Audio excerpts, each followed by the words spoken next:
Yeah, it is another episode of the Windbags. RJ Clifford, Juan Soto. Let's have some fun today. You know, it's almost I'm almost kind of rooting against my LA Kings and LA Dodgers a little bit, because once they start doing well, it starts feeling like I can start letting go of football a little bit. We're 6 games into the season. I'm not giving up on football, but we're recording this Wednesday night. Just watched the Doyers blank the Mets 8-0 in the playoffs. Kings lost today, but they got a winning record. I'm just kind of like, oh, it's just, I can hear Soto, the siren song of my other teams, when it's not even fucking Halloween yet. And I'm already kind of like, well, that those chicks on the ice look kind of hotter than the chicks on the gridiron right now. I'm like, no. I got to be true. I got to be true to my top bitch, which is the Raiders. Don't give up until we're mathematically eliminated from the playoffs. Then I can start looking over at hockey with some gazing eyes. Yeah, I was watching the game today. I was watching the Dodger game today at the gym on my phone. And yeah, man, 8-0. Look pretty good. Pretty good. Mm-hmm. Another blowout. Looking good for the Doyers. I might bust out my I have a Kings Dodgers hybrid baseball jersey. If the things keep going well, I might bust that out for the show.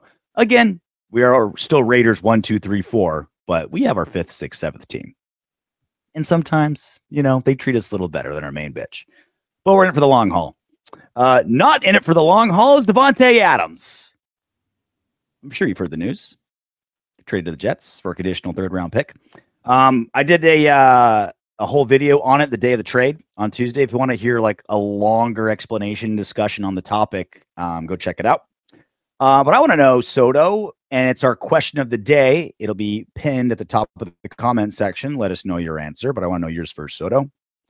Who won the Davante Adams trade? And I kept it broad for a reason. I think we did. I don't know. I mean, I've worked in environments where malcontents were just bringing the whole thing down. Mm-hmm. And it wasn't that the people that were at work were not good at their job, not proficient, not capable. It's just that it was always like looking over our shoulder type of thing. Yeah. And it's just human nature, man. These guys are young guys. These guys are, we have a very young team. Most of the guys are in their 20s. Just got younger. The average dropped a little bit. Younger, yeah. But it's one of the things that we have to focus on is the fact that these guys go through a lot together, and there's a bond that grows with the thing that they've been going through. And to have one of those guys kind of turn their back on them, it's not like an emotional thing or anything like that. But yeah, it does kind of it's kind of weird. And it's something that, you guys ask questions about all the time and stuff like that. But that's the market, that's the market for an aging receiver, who's developed drop issues, who's making a shit ton of money the next 2 seasons, or can, force you to release them. A conditional 3rd is actually pretty good if you look at the fact that, hey, I didn't like the way things ended with the Jets. I'm not going to restructure my deal. Either pay me the $45 million on my contract or release me. So what are the Jets going to want to give up for that? Mm-hmm. Right? So you have to look at it from both perspectives there. So I think a conditional 2nd is, it's possible if he freaking, if he's the Davante Adams of old with Aaron Rodgers, he can still, there's a lot of game left, 11 games left still, right? There's a lot of time for him to make some good numbers. Second team all pro isn't out of the question. That's probably the most attainable, I think, out of all the conditions for a 2nd rounder. And you know what? What do we always say? 3rd rounders, those are the guys that should start on your team. Maybe not right away, but eventually. So we get a starter out of it. We get a guy out of here. We get some cap relief. Yeah. I look at it in like different forms. Like I still think the original trade for Davante Adams was fine. I still think that was the going rate for him at the time. I think he was just that talented. I think he was just that good. I think Josh McDaniels just fucked it up. I think the actual value that we gave for the actual wide receiver, his relationship with Carr, it was worth it. So I still think like people grade it on that when they give this a negative grade. I think for Davante Adams, it's not going to pan out anywhere near as well as he thinks it's going to be. I mean, I'm hoping, obviously, we're hoping he's going to be a Pro Bowler, right? So we get that second round pick, and that trumps everything. No, not Pro Bowler, homie. All Pro. All Pro, right? Second team All Pro, right? So he's got to be way up there. I think I'm not as optimistic as you. That's what we're hoping for. Aaron Rodgers is playing like shit. Jets are a mess. It's just not working there at all. I don't think he's finding the success in New York that he thinks he's going to. I don't think it's going to pan out well for Davante. I don't think Rodgers can't move, dude.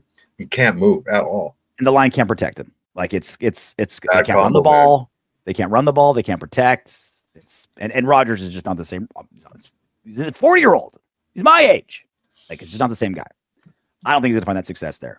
I think it's an absolute loser for the Jets. I think we're gonna look back at this like the Darren Waller trade. We should not have gotten to the point where we're trading that good of a player for a third rounder.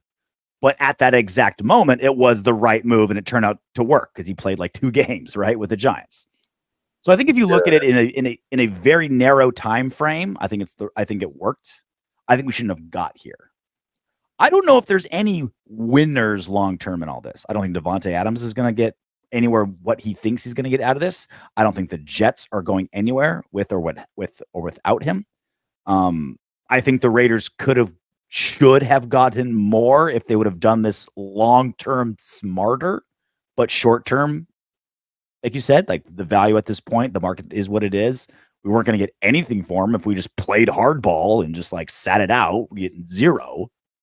I don't think there's any winners in this, to be honest. I mean, if the ammo allows us to move up in the draft, if that third rounder or second rounder allows us to move up in the draft to get to target someone that we really want, if we can use that cap space to sign, let's say, like a T. Higgins, who I think is a freaking superstar in the making, as a number 1 receiver, I mean, I think it's pretty good for us. We trade a guy, we trade a 30. We all want to do it. Trade the 40-year-old rifle in for 2 20s. Just kidding, babe. But it's possible that we, like the Waller trade. A lot of people were bitching about the Waller trade. I'm like, guys, not everyone is worth a first-round pick. Like not everyone is worth a first rounder, and third-round picks, they're still really valuable. We got a starter. We got an offensive line. We got a starter in the 3rd round. A guy that's playing pretty well, who played pretty well against T.J. Watt. As a rookie. Hey, these picks are valuable out there. These 3rd-round picks are valuable. It's not a throwaway. It's not nothing. First 2-day picks they're worth a lot. Like I said, we got something out of it. It could have been more, but we got something. Again, in the very short window of like this week, I think it panned out pretty good. I still wish Mark Davis would have just paid the salary and turned that 3rd into a 2nd or a 3rd plus a something. Like, I do not understand why, with this much cap space and this much money in the bank for Mark Davis, you don't pay off the salary and open it up to more teams that don't have the salary cap or cap space to do it, and hopefully get more trade compensation. I don't get that at all. Mark Davis certainly hasn't earned the benefit of the doubt. So there's a couple things that nitpick me, but again, in this window on October 16th, 2024, on a Wednesday when we're recording it, we got something, and we got something that's not nothing. Could have been more, could have been disastrous. I don't know if there were a lot of big winners. I could be wrong, right? Maybe Davante and Rodgers just fucking click again, and they're like all pros again, and everything's great for them. That could easily be the case. I don't see That'd be great for us. That'd be great for us. That would be great for us. That's what we're rooting for. Honestly, we're rooting for it. Who gives a fuck if the Jets are good, right? It doesn't hurt us. We don't play them. So, yeah, we're rooting for them to be good. We're rooting for Davante to have a great season so we get a 2nd-round pick. And I would very much I'd be ecstatic if I was wrong. that it doesn't pan out for anybody. I would be absolutely ecstatic. That's the question of the day. Let us know in the comments section. Be pinned. Who won the Davante Adams trade to the Jets?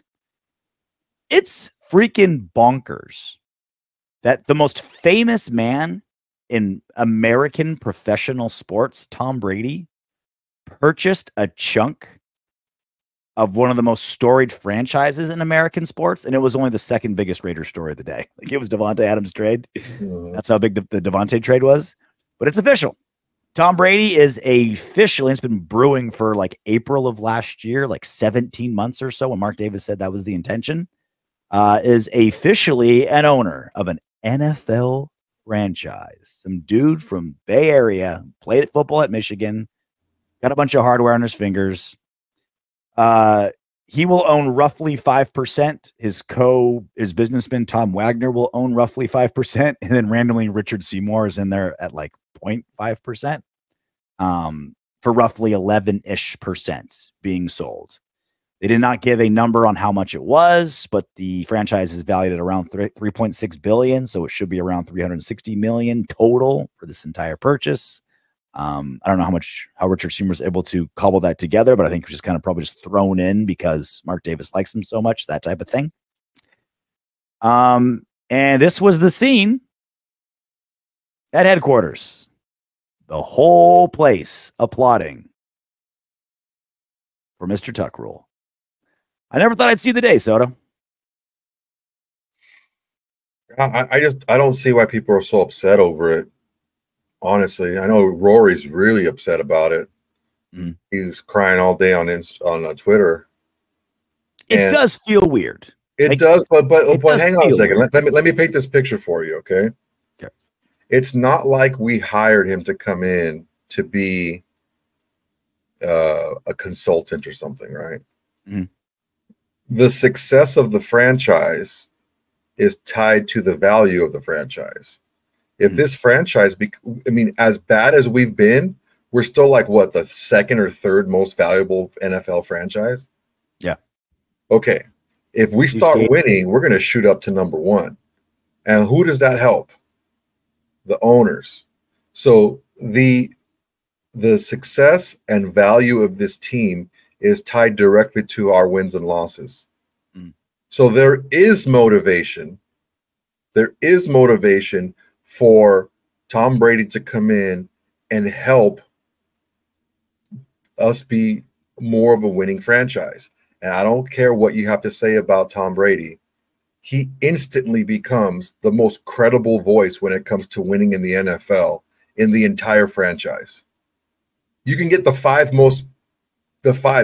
in that building, the five most successful people in the NFL, and they're still not as successful as he is.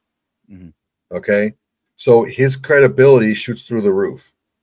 I'm not trying to suck this dude's dick or ride his dick or whatever the fuck you guys want to say. It's any just sort of dick stuff. It's just the fact. That's just the fact of the matter.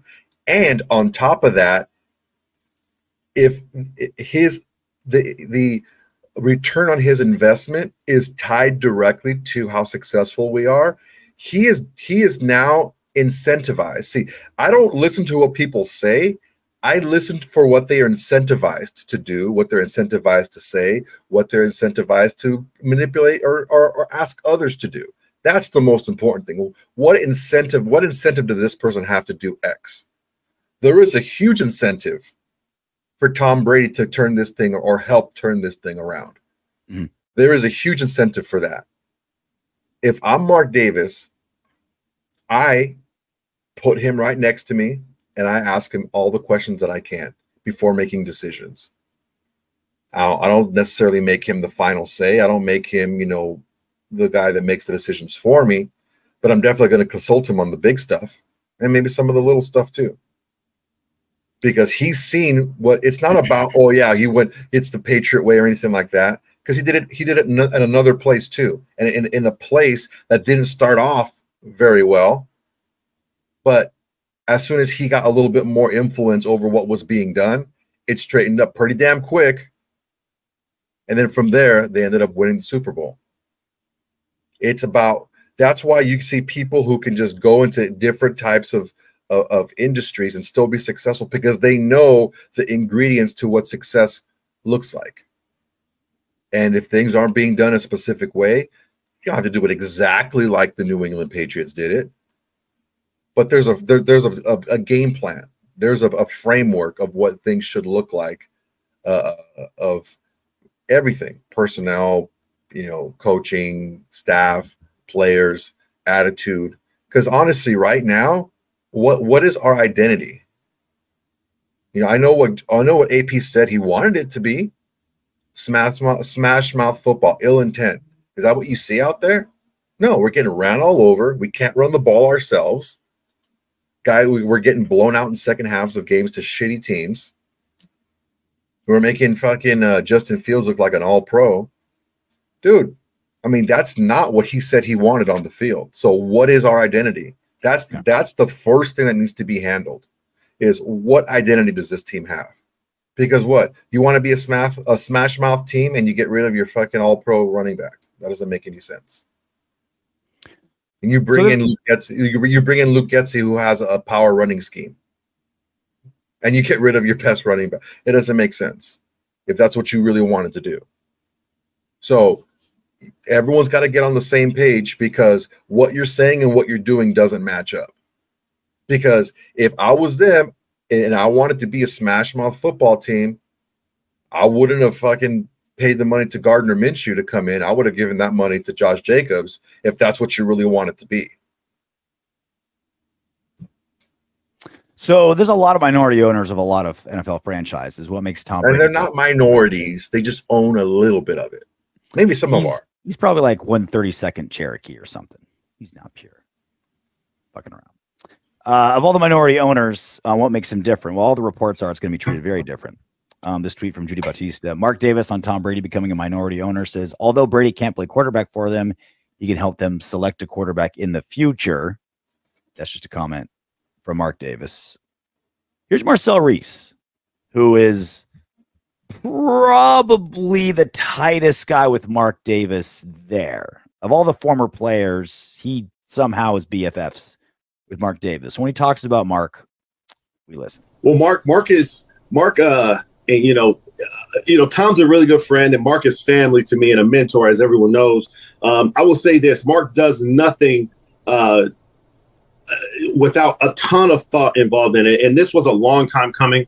It took a lot of time and effort for this to happen and to come to fruition. I'll say this: I think that as Tom is going to be able to be as hands-on as Tom wants to. Mark doesn't want figureheads. He doesn't need figureheads. What he wants and desires is success. Period. He got that from his dad and Al Davis. He wants success. So when you have a team, and especially right now, even in the immediate, who is reeling and looking for a quarterback, who better to evaluate any quarterback than the greatest quarterback to ever play the game? So I will say this: Tom Brady's going to be able to be as hands-on as Tom Brady wants to. What I've been saying all week. Tom Brady will be czar of operations of the Las Vegas Raiders if he chooses to. I think that's a big F, because he's got a lot of responsibility as a Fox broadcaster, and he's getting paid 9 figures. He got a 9-figure deal with Fox. There's more guaranteed upfront and soon money with that Fox deal than with the Raiders. Now, long-term money, owning 5% of an NFL franchise is bigger, right? Long-term, it's definitely over the next 40 years, that's going to be bigger. But right now, the Fox deal pays him more. And there's a lot of conflict of interest being an NFL owner and a broadcaster. He's not allowed to be in other teams' facilities like most broadcasters. He can't witness practice of another team. He can't attend broadcast production meetings because of all this, right? So he kind of has to pick one or the other eventually. He can't criticize other teams or officials. There's a lot, right? Like, he's very, very hamstrung with this Fox deal, right? So I'm not saying he's going to get in there right now and get his hands dirty and do whatever he wants. But what I am saying is, if he wants to, and Marcel Reese confirmed what I've been thinking for the last 5 days, is he will be. Like, it just feels like he's got Mark Davis wrapped around his finger. Mark Davis tried to sell him the team for a giant discount, and the rest of the NFL owners had to literally like nix it. It's like, dude, that's too big of a discount. You can't do that. Like, we're not going to let you sell your own goddamn franchise. 10% of your own franchise. It's too cheap, right? You got to charge them more. You just can't do it, right? That doesn't happen because Mark Davis just hates money. It's because he's kind of a star fucker. He loves Tom Brady. So this will be unfolding interestingly. We'll see if Tom Brady keeps being a broadcaster or not. Because if he wants to, he will make all the decisions of that franchise. Mark my words. If he wants to, he will. I don't know that it's going to get to that point because he needs that Fox money. He's just like signing the back of that check to Mark Davis. Mm-hmm. That's what he's doing. He's just grabbing that check from Fox and just giving it to Mark Davis for his 5%. Yeah. It's the natural evolution stuff, right? Like when you're young, you want to make the album, you want to be the musician, and as you get older, you want to be the album. You want to be, right? You want to like be the label. It's like the natural progression, right? You want to like just sit back and let the other work happen. But when you're young, dumb, full of cum, like I want to be the guy in the spotlight. I want to be the one making the bars. I want to be the one, on the stage. And as you get older, so I think this is more the long-term play for Tom. I don't think Tom Brady's going to come in tomorrow, put on his gloves, and just start like ripping the franchise apart. I think this is more of a long-term thing. I mean, ultimately, he doesn't have to be in the minutia, he doesn't have to see everything from a granular level. I mean, he can, but he doesn't have to. He just needs the information, right? I mean, you'd think a GM sits around and just freaking watches, scouting tape all day. No, he's got area scouts and personnel people for that. So he can still do both jobs because a lot of what he's doing isn't in season type stuff. Yeah. A lot of what he brings to the table will be culture wise, framework wise, players to target, stuff like that's all done in the off season. I mean, it's never not done. It's always being continually done, but the bulk of it's done in the off season. So yeah, I can see that he can do both probably. I can see that. And also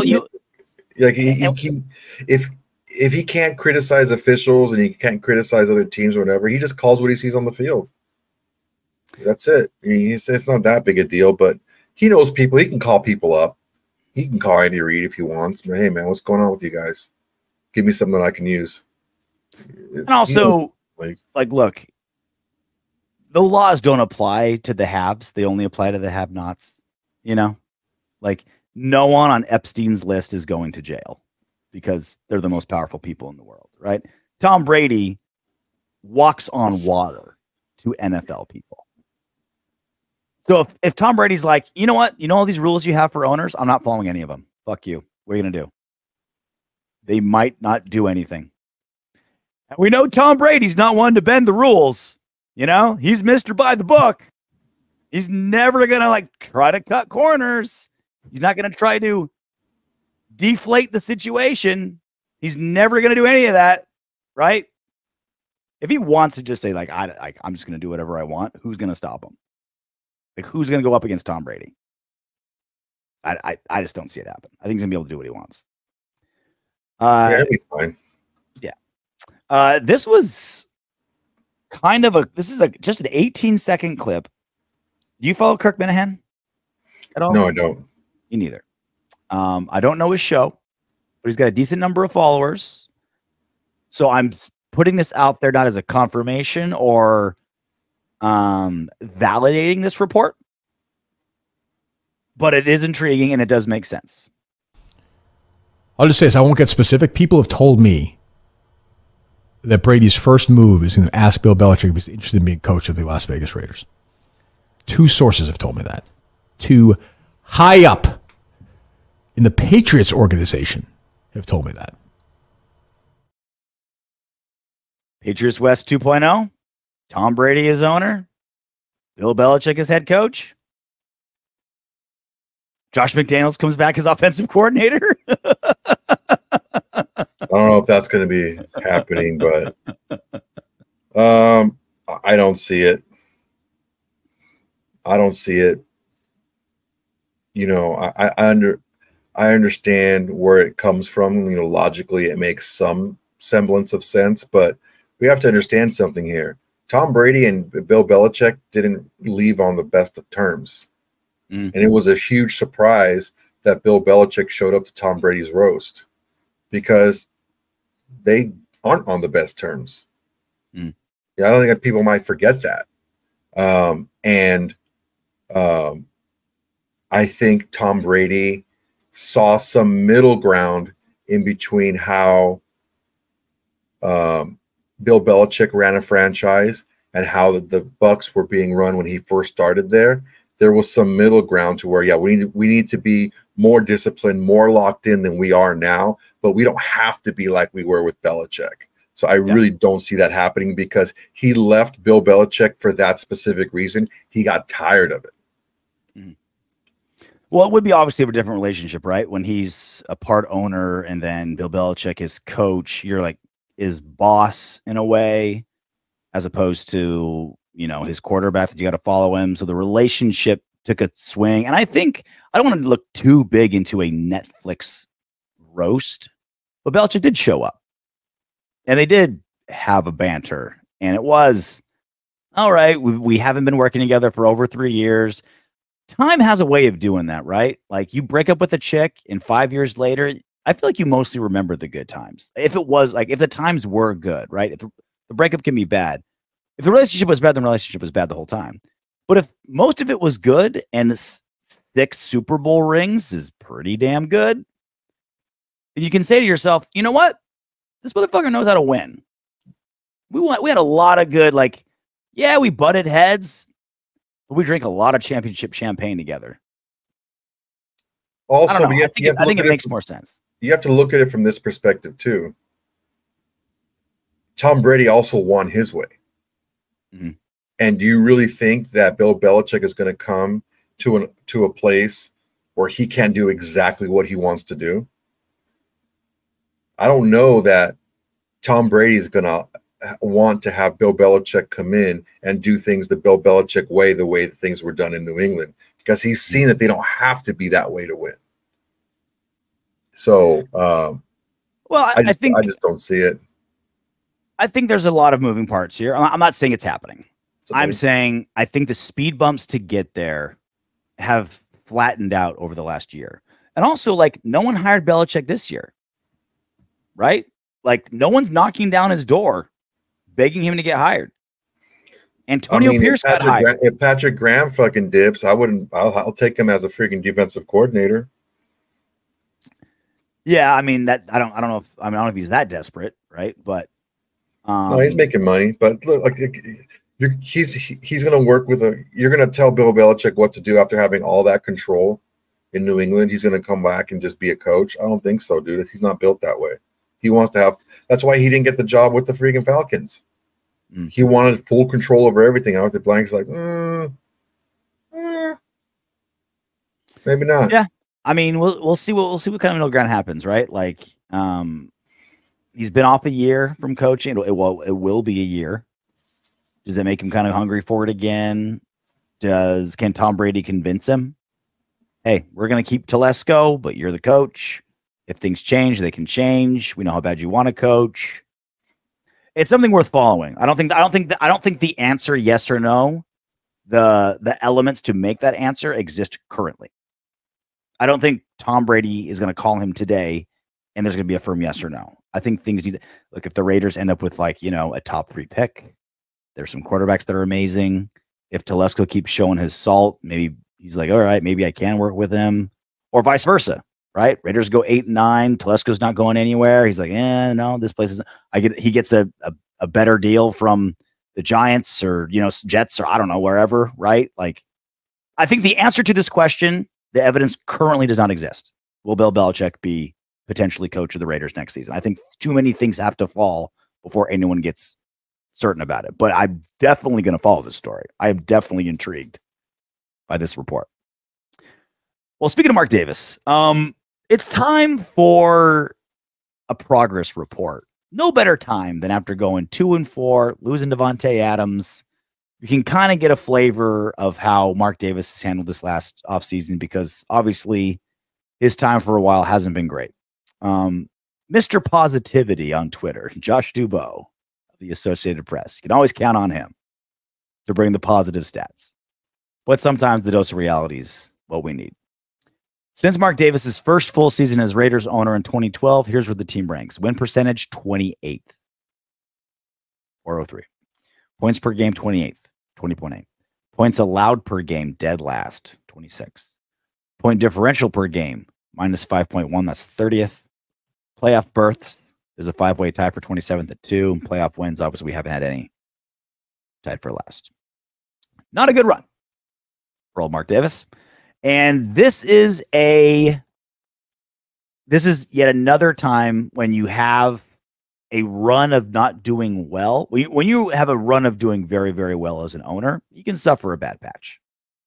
No problem. Okay, get a long history of doing a lot of good. You've earned the right to have a couple hiccups. Everyone's got a bad day at the office. When you have a long history of awful in the last dozen years, like Mark Davis, every single move you make will be and should be scrutinized. Oh, yeah. It needs to be scrutinized. I don't know about all y'all motherfuckers. I'm sick of losing. This is wearing on me. I'm tired of this shit. So it's time to, again, reevaluate the Mark Davis moves. And this, I don't know. Again, in a tiny microcosm, Davante getting traded, the Tom Brady purchase, all these things happening. It's like, okay, in the short term, you're right. It doesn't seem that big of a deal. But this is yet another element of, all right, Mark, like whatever your move is, it better start paying dividends, because the last 48 moves didn't. Well, we got to take a look at patterns, right? And we have to take a look at, does Mark Davis show that he's learning from previous mistakes? Mm-hmm. I don't like how the team is starting out. I don't like that they're losing. I don't like how they're losing. But we have to take a look at what's been really happening. Look at some of the context. We have quite a few players that are out. We had a malcontent who was a malcontent for a few seasons. So this is nothing new. Davante wanted out for a while. And you have a team that's, in transition. It's been perpetual in transition for quite some time. But what is he learning? What is he doing to learn from previous mistakes? Well, he's bringing in winners. He's bringing in people who have won before. There's the Bradys and the Seymours and those guys who are coming in who are winners. Okay, those guys don't strike me as being yes men, which is something that his dad had a big rap on, that Al Davis had a big rap on, and he just surrounded himself with yes men, and then that kind of trickled down to Mark Davis as well.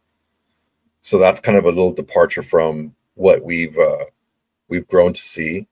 There's, the report, the interview he did when they talked about AP, and Mark Davis said he's surrounding himself with a lot of good people, a lot of good minds. He's young, he's inexperienced, but he's getting better. What he did last year was incredible, and he's going to take some time for him to grow into this role. So he's showing some patience. It's not patience in the guy he just plucked out of nowhere. Like, the guy showed that he can get a team to rally around and to play. He doesn't have that team right now. He's missing a lot of players, especially on defense. And, now he's missing his best player on offense, plus another couple guys here and there. So there is some context involved. We talked about this from the very beginning. You were saying it yourself from the very beginning. Depth is an issue with this team. And we're going to have some young guys step up. But that's like I've been saying, next man up only goes so far. there's going to be drop off every time you got to go and get another backup to start playing major minutes. So there's a lot of stuff happening right now that isn't just, fire AP, fire Getsy, fire this person, fire that person. Because as much as we want to say that we want to have a better run franchise, us as fans are perpetuating the bad habits that Mark Davis has been criticized for. Fire this guy, fire that guy, right away. It's like, come on, guys. And I'm just, I did it with Josh McDaniels too. I said, just be patient. Let's see what goes, what happens. And, ultimately it didn't end up working out. But that doesn't mean I'm going to change my mind, because I'm still someone who wants to be patient and see what happens. And if you want to call me an idiot, you probably will. Whatever. I don't really give a shit. But, good franchises, that's what they do. They make a decision, they make an informed decision, and they try it, and they give it its best chance to succeed. They don't just pull rank and bail at the first sign of turbulence. So those are some things. Mark Davis has a lot of guys on the payroll, man. He's definitely putting his money where his mouth is. There's a lot of consultants and coaches and guys that are helping AP develop as a head coach. Is he still making mistakes? Yeah, because those guys aren't in his ear during the game and shit like that. But there's a lot of the stuff that people have criticized Mark Davis for, he's taking steps to address. I don't know if he's putting his money where his mouth is. I really don't. He's paying a lot of coaches, dude. Okay. That are currently on the team, not like Gruden and JMD and all. He's paying a lot of guys now. Well, he's done a lot of things that aren't that too. So like, remember we always had all those international games? It's because he's like, well, I want that money from playing in England and we're losing home field advantage because we're playing international. He could have like the idea that the Raiders could have paid off Davante Adams' salary in exchange for more draft capital. Mark Davis nixed that. Mark Davis did. Straight from the top. He's like, no, I'm not going to pay any money. I want to keep it. The Raiders are 32nd in cash spent this season, last in the league. Yeah, he's paying coaches, but what is that? A couple $100,000? Like that's like pennies. Like that's nothing, right? That's like 13 minutes of Davante Adams on the field, what these coaches are getting paid, right? So I'm not, that to me is more the big thing. Like, okay, Mark Davis could be dumb or a bad businessman or a bad football guy and make a lot of bad football decisions. I think he's proven that he's not a great football mind. But just being pure cheap or saying like, I want these nickels and dimes over long-term investment to make this football team better, that's something at the core. That's something you don't grow out of or change. That's something that's like coming from a cheap motherfucker myself. I understand. Like I am that dude. I am the dude that's like cheap as hell. I get where Mark Davis is coming from, but I don't know if that's changing because he's shown multiple times like I could pay a little bit more, make this team a little bit better. I'm not. That's a concern for me. Well, I mean, it could be that could be at the advice of Tom Telesco. Let's continue with the plan. The plan is because you can carry over salary cap a certain amount. You can carry over a certain amount of salary cap. Mm-hmm. So we keep that salary cap available for next season. That's when we really start building. That's when we target these specific free agents that are out there. And that could be the plan. We don't know yet. We'll have to see. But I mean, it's not without precedent that teams, spend, because there's a minimum. I think you have to spend 85% of the cap. So, there's precedent of teams doing that, and then hitting free agency hard the next season. But I mean, we don't know that. So I'm not going to just say that, oh, he's just being cheap because he's always been cheap. There could be a reason for that. He could be listening to the people he hired who make those decisions. Mm-hmm. Well, he's due for some good decisions because what he's been doing the last 12 years hasn't turned up a lot of good wins. Hasn't done a whole lot for us. Yeah, man. I mean, it all depends on if he's identifying the things that are leading to those bad decisions. Yeah. And if he's the one who's making those decisions, how is he getting this information? What is he doing with this information?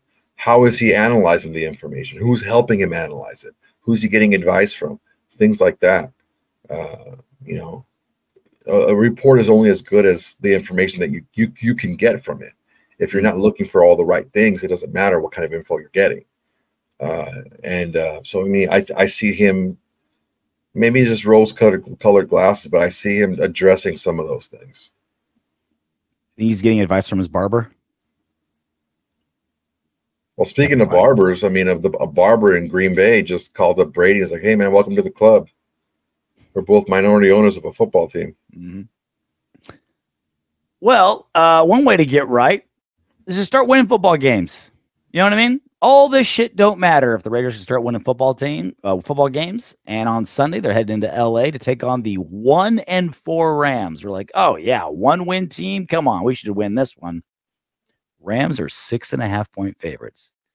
The Raiders are nearly a touchdown underdog to a 1-4 team in a stadium that's gonna be full of silver and black.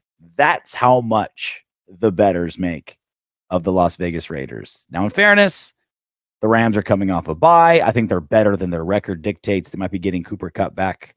So there's, you know, McVay said a couple participate individual drills this week. Mm-hmm. But still, being touchdown underdogs to almost anyone's kind of rough. To a 1-4 team,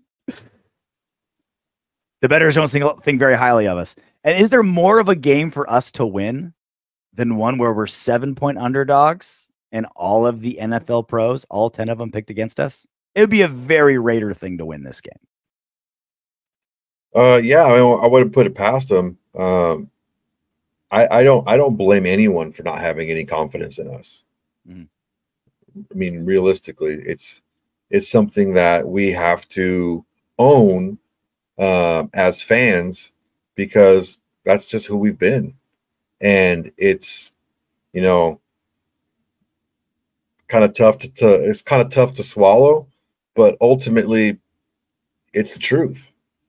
I wouldn't have really much confidence in us if I wasn't a fan of the team, because it's not just how we lost. It's not just that we lost, but how we've been losing. And it's not like we've been like the tooth fairy came by and healed all the injuries on the team, and there's still a lot of players out. Mm-hmm. So here's a look at the injury report. Pretty beat up. 8 players, most of them starters, did not participate in practice today, including Maxx Crosby, Jack Jones, John Jenkins, Dylan Parham, Colton Miller, Jacoby Myers. A lot of pretty important pieces to this team didn't participate on Wednesday. Now, again, it's still Wednesday as we're recording this on a Wednesday night. I think I got to imagine Maxx Crosby is going to play. I got to imagine Jack Jones is going to play. But we'll keep an eye on how everything's going.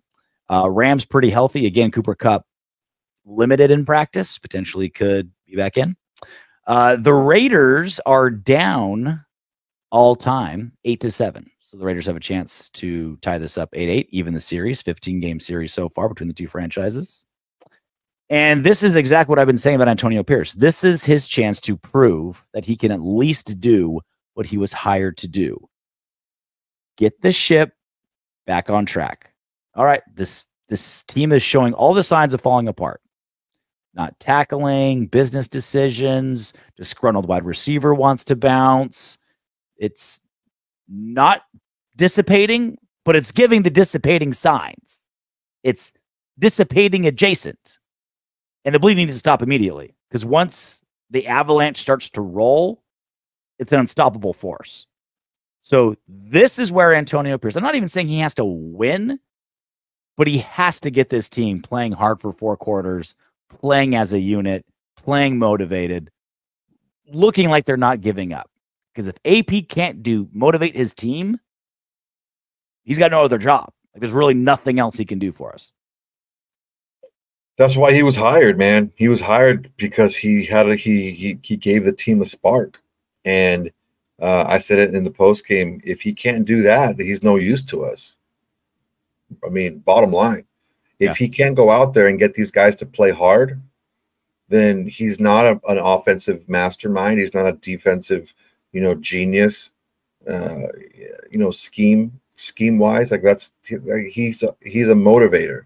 I'm scared of what Sean McVay is going to do to him in like in-game decisions with how smart McVay is. Like it could get ugly. Yeah, man, it can. It could totally get ugly because AP hasn't shown the ability to match wits with a lot of these head coaches. Mm-hmm. And it's not about like making those in-game decisions and tweaking schemes and this like that. It's decisions that AP is doing on his own, not going for it on fourth down when he should, or not using a timeout when you should. It's things like that, not challenging a close touchdown. What the hell? Your cat showing up again. Your third cat. Why did that do that? Your timeout after an hour? Yeah, I think so. Looking for the phone. Well, the good news is this is also a team for us to get right on as well. Very much so. I mean, this is literally the worst passing defense in football. They've given up 10 touchdowns. They've only gotten 2 interceptions in 4 games. Quarterback rating for opposing quarterbacks, 117.2, dead last. And we know Aiden O'Connell isn't our quarterback of the future, most likely, but even he should be able to move the football against this passing defense. You would hope so. There's quite a bit of there's a lot of ability in Aiden O'Connell. He does have a lot of ability, and I think he runs an offense a lot smoother than Gardner Minshew did. So there's a higher ceiling in that respect, but you're not going to get a lot of the splash plays that I think this offense is going to need. And now, especially since you don't have Davante Adams anymore, it's going to be a little bit more difficult to get those plays because he is a special player and he has shown to be that. But I don't know, man. It's hard to you can scheme things up all you want if you don't have the players to execute. I mean, it doesn't mean anything. So let's see if Aiden O'Connell is able to, push it a little bit more and hit the. Well, I think the big plays are going to have to come run after catch, right? It's going to have to be like a slant to Brock Bowers, and he goes. Madison's been able to do that once or twice this season. It's going to have to be something like that, right? Hopefully, Jacoby Myers can make it back, right? That'd be nice. Because we can run, we can pass, and we should be able to run some. Like this isn't a good run defense either. We haven't been able to run against even bad run defenses, but this is another bad one that we might have something figured out for. Nothing on this defense is scary. They don't get a lot of sacks, but they do get some decent pressures. Other than that, man, like there's nothing scary on that side of the ball. Really isn't. Nothing scary over there. They're just they're solid as this fucking thing. Ghost Soto. You just do the show as Ghost Soto. All right. Can you hear me still? Just the voice of God. I can hear you fine. Yeah. So they're just, I guess, okay at a lot of places, and they don't make a ton of mistakes. They're totally different defensively than they have been in the past. We should do a bit on this show where you're talking as Allegiant Stadium. Like, oh man, there's a lot of people inside me right now. There's a party going on in my belly. There's a lot of people fighting inside me right now. It's like I just ate a bunch of taqueria. There's just a whole fight going on inside of me. I fucking figure this out. No, my fucking. You gotta talk like this. You gotta be like, "This is Allegiant Stadium." I am talking as Allegiant Stadium. you not pay your electric bill? What are you doing? No. God damn it. I use a cell phone instead of a webcam because it has a lot better. It's a lot clearer. See if you're But your OnlyFans. yeah, everyone's got to see the ball hairs. And but the program that I use, it times out after an hour or a little over. I mean, a little over an hour. And we've been on. We pre-planned it and everything. We've been on for a little while. I think Brock Bowers is going to get 15 targets. He should. He's the fucking star of the offense. Yeah. I don't hear anyone complaining about drafting him now. Yeah. Besides the first 3 quarterbacks taken, this dude is the best player in the freaking draft. I don't see the other guys. I mean, yeah, Malik Neighbors had a good couple of games or one and change, but the other guys aren't doing anything extra special. I think we would have been happy with Christian Gonzalez, but dude, there's zero last draft, bro. It's the wrong draft. Or not. Who was the first cornerback to go? Why am I losing it? Quinn. Yeah. I think we would be happy with that, but yeah, is there anyone that's like, oh man, we really blew that one? Another first round draft pick by the Raiders, sucking ass. If anyone's complaining about one of the, if not the best tight end prospect to come out of college ever, I don't know what to say. You're just looking to be upset. And we have a real possibility of having an NFL player with the Terry Bradshaw cul-de-sac haircut. Like, there's a real possibility that he's just going to let it all grow, go bald, and not go to Turkey, get a hair transplant, not going to shave it all. Just straight up the Terry Bradshaw balding cul-de-sac. Why is it doing this? When this happens, you need to start either talking as a cat when it's the cat or talking as Legion Stadium when it's Legion Stadium. Should make it a new rule in the show. This is Soto the cat. This is Heathcliff. Hi, everybody. Brock Bowers is going to be terrific. I'll be back. All right. I'll start with What Up Windbags. You come back when you can. What Up Windbags? Sam Demand. RJ, how's my 3-14 prediction looking now? If we lose to the Rams, which I think we will, the only probable win will be versus the Donkeys. Look at the schedule and be honest with yourself. Don't think with your heart. Well, Sam Demand, thank you so much for being a member and for your chat. We appreciate it. But remember, you also said in the chat last week we were going to go 8-9. So you've put a couple predictions out there. One of them was 8-9. One of them was 3-14. Fair enough. But let's play your game. Let's look at the schedule. Who are other wins? Now, so far, we've been able to beat the Ravens and the Browns, beating the Rams. And I do get what you're saying. Like, if we lose the Rams, that's pretty, not super damning, but pretty damning. I mean, we are 6.5-point underdogs. But I mean, the Bengals are falling apart. We're getting the Dolphins after a bye without Tua. That offense is completely inept. You mentioned the Broncos. Jaguars not playing great. The Saints are in a free fall. I mean, this is something I think because we're Raider fans and we look at this franchise specifically, we see all the warts, right? When you put a magnifying glass on any piece of artwork, you see all the mistakes. Go up to the Mona Lisa, right? Go up to Michelangelo's David, any like great historic piece of artwork. And from a distance, you're like, oh, look at this beautiful piece of art. When you're the dude, when you're like the guy that cleans it every day, you see every wart, every mistake, every crack, every imperfection. I think that's us with the Raiders. Like, we're seeing every single mistake the Raiders make. We're seeing every error, every bad news, every bad move. We live and breathe it every day. And so we start to think like, oh, this is what the whole universe, like this is just everything's so bad with the Raiders. We forget there's 31 other franchises with a fuck ton of problems of their own.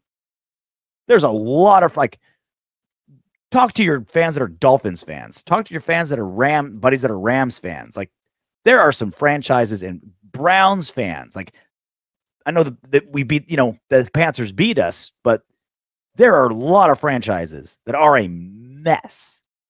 We just don't live and breathe it like the way we do with the Raiders. We just don't have a microscope on what's going on in Cleveland the same way someone in Ohio is, right? So when you say like, oh man, things are so bad here, we're not going to win any more games. It's like, there's a lot of franchises with a lot of bad things going on. And to say we're not going to win any in the next, 7 games left? Or, the next, 9? We have 9 games? What are we? 11 games left. We're not going to win any of those 11 games? Because things are going bad here? Like, there's some bad teams, bro. Yeah, I mean, there's everyone's so jumbled up. It just takes.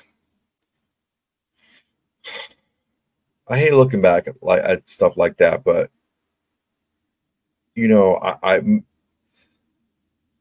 we score that touchdown instead of Minshew getting intercepted, and we probably win that game in the Broncos. So we're 3-3. And who's to say that those plays don't start going the other way? It's still really early in the season, and there's so many teams that are 2-win, 3-win teams out there, especially in the AFC. The NFC is a little bit wonky because the NFC North is just everyone's got like 5 or 4 wins. Like they're all doing really good. Yeah. So that's why the NFC is a little bit funky, but yeah, I think we're still in it until we're not, basically. So LV, I don't see the whole sky is falling thing. It's too early for that. Like things. I'm not telling you things are going great with the Raiders right now, right? I'm not gonna tell you that, but things are going really bad with a lot of other franchises too. If you just really paid attention, and I'm not really paying attention, but I just know that as like general knowledge.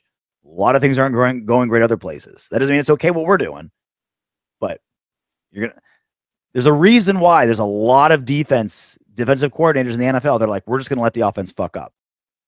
And there's a lot of winning defensive coordinators that do that philosophy.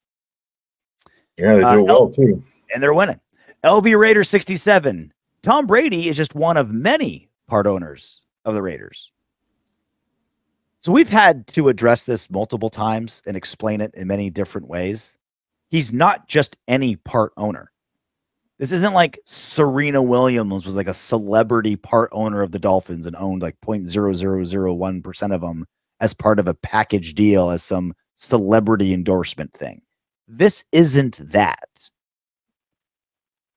Tom Brady is not going to have his control because he has, the pink slip to the franchise. He's going to have that control because that's what happens in every single organization on earth. Joe Biden doesn't run this. He's the president. Tell me Joe Biden runs this country? Joe Biden doesn't know what country he's in. Like, he doesn't know, how many times he shit his pants today, right? Like, he's not running this country. He's the president. But he's the president. So clearly, no way, not a chance. Aaron Rodgers owns 0% of the Green Bay Packers.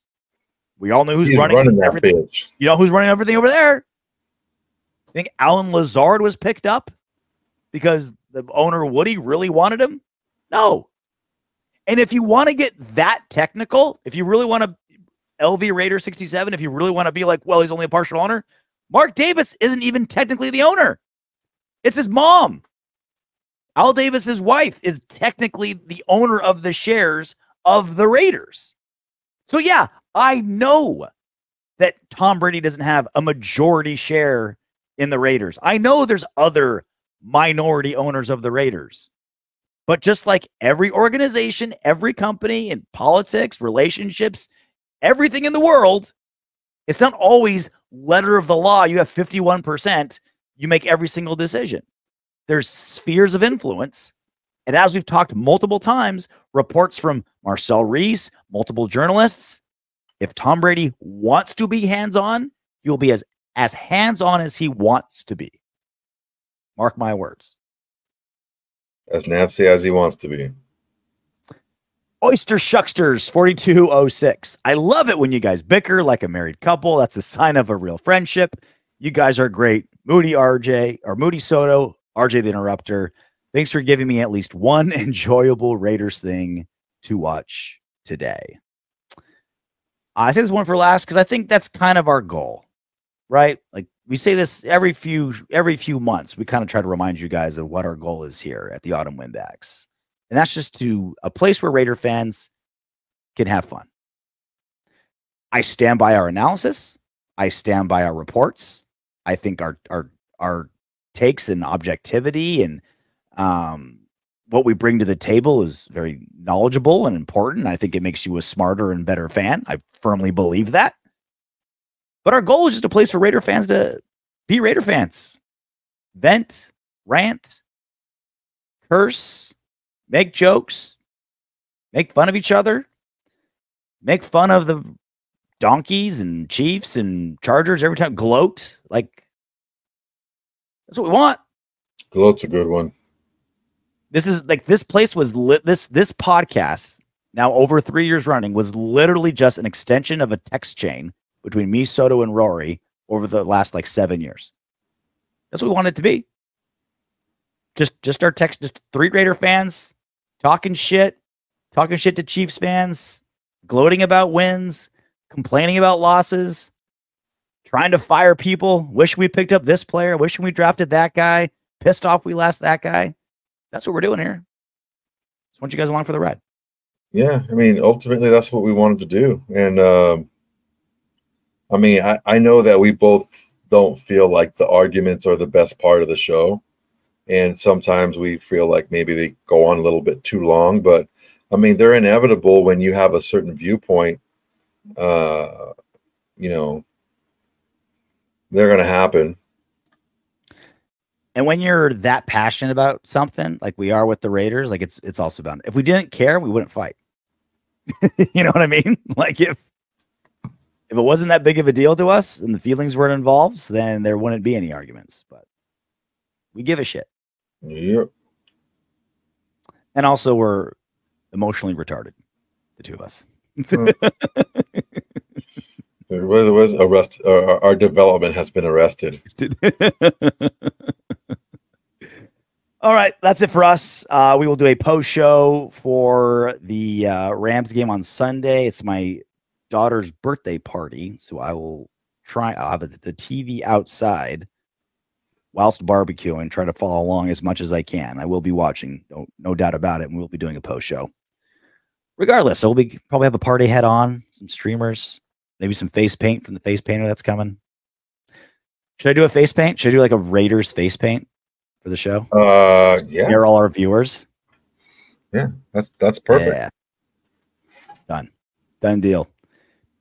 Tell the face painter to pack a lot of silver and black. I'm gonna be like him in the black hole. Ooh, I should be. Who should I be? Who should I be from the black hole? Which famous Raider fan should I be? Violator with the stripe. Violator. I'll go as Violator. Yeah, yes, that'd be awesome.